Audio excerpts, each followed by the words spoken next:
ഇന്ന് നമ്മളിവിടെ നോക്കാനായിട്ട് പോകുന്നത് ഈ ഒരു സമയം ഏഞ്ചൽസ് നിങ്ങൾക്ക് എന്ത് മെസ്സേജസ് ആണ് തരാൻ ആഗ്രഹിക്കുന്നത് എന്നുള്ളതാണ്.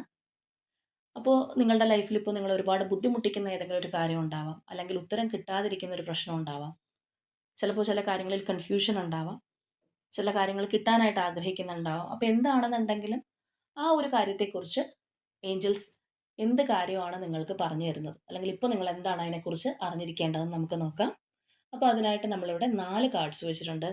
Card number 1, card number 2, card number 3 and card number 4. അപ്പോൾ 4 കാർഡ്സിൽ നിന്ന് ഒരു കാർഡ് തിരഞ്ഞെടുക്കുക. നിങ്ങളുടെ മനസ്സിൽ നിങ്ങൾ ആഗ്രഹിക്കുന്ന ആ ഒരു കാര്യം എന്താണ്, അല്ലെങ്കിൽ നിങ്ങൾ ഏത് കാര്യത്തിലാണോ ബുദ്ധിമുട്ടിയിരിക്കുന്നത് അതെന്താണെന്നുള്ളത് കൂടി വിചാരിച്ചിട്ട് ഒരു കാർഡ് തിരഞ്ഞെടുക്കുക. അപ്പോൾ ഇനി നമുക്ക് നോക്കാം.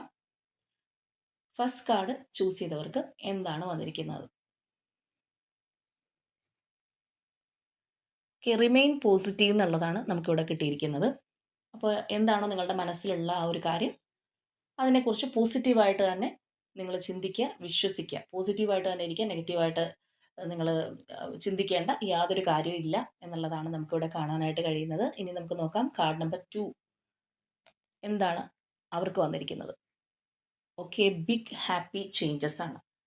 അപ്പോൾ രണ്ടാമത്തെ കാർഡ് ചൂസ് ചെയ്തവരെ സംബന്ധിച്ച് പറയുകയാണെന്നുണ്ടെങ്കിൽ നിങ്ങൾ പോലും പ്രതീക്ഷിക്കാത്ത നല്ല രീതിയിലുള്ള അല്ലെങ്കിൽ സന്തോഷകരമായിട്ടുള്ള ഒരു മാറ്റം, ഒരുപാട് ആ ഒരു ഹാപ്പിനെസ് നിങ്ങളുടെ ലൈഫിലേക്ക് കടന്നു വരാൻ പോകുന്നു എന്നുള്ളതാണ് കാണാനായിട്ട് കഴിയുന്നത്. ഇനി നമുക്ക് നോക്കാം കാർഡ് നമ്പർ 3 ചൂസ് ചെയ്തവർക്ക് എന്താണ് വന്നിരിക്കുന്നത്.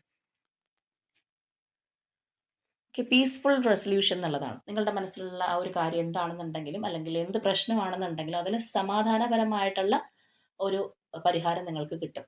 അതിന് വേണ്ടിയിട്ട് നിങ്ങൾ വിഷമിക്കേണ്ടി വരില്ല. നിങ്ങൾക്കും കൂടി സന്തോഷ സമാധാനം കിട്ടുന്ന തരത്തിലായിരിക്കും അതിന് ഒരു പരിഹാരം ഉണ്ടാവുക എന്നുള്ളതാണ്. ഇനി നമുക്ക് ഫൈനൽ കാർഡ് നോക്കാം. Card number 4. Okay, listen to your intuition എന്നുള്ളതാണ്. അതായത് നിങ്ങളുടെ ഇന്നർ വോയിസ് ആ ഒരു കാര്യത്തെക്കുറിച്ച് എന്താണോ നിങ്ങൾക്ക് പറഞ്ഞു തരുന്നത് അത് നിങ്ങൾക്ക് ട്രസ്റ്റ് ചെയ്യാം. നിങ്ങളുടെ ആ ഒരു ഇൻറ്റ്യൂഷനെ നിങ്ങൾക്ക് വിശ്വസിക്കാം എന്നുള്ളതാണ്. അപ്പോൾ നിങ്ങൾ ചൂസ് ചെയ്ത പൈൽ ഏതാണെന്നുള്ളത് കമൻറ്റ് ചെയ്യുക. അതുപോലെ തന്നെ ആ ഒരു പൈലിലെ പോസിറ്റീവ് എനർജി നിങ്ങളിലേക്ക് അക്സെപ്റ്റ് ചെയ്യാനായിട്ട് അത് ക്ലെയിം ചെയ്യുക.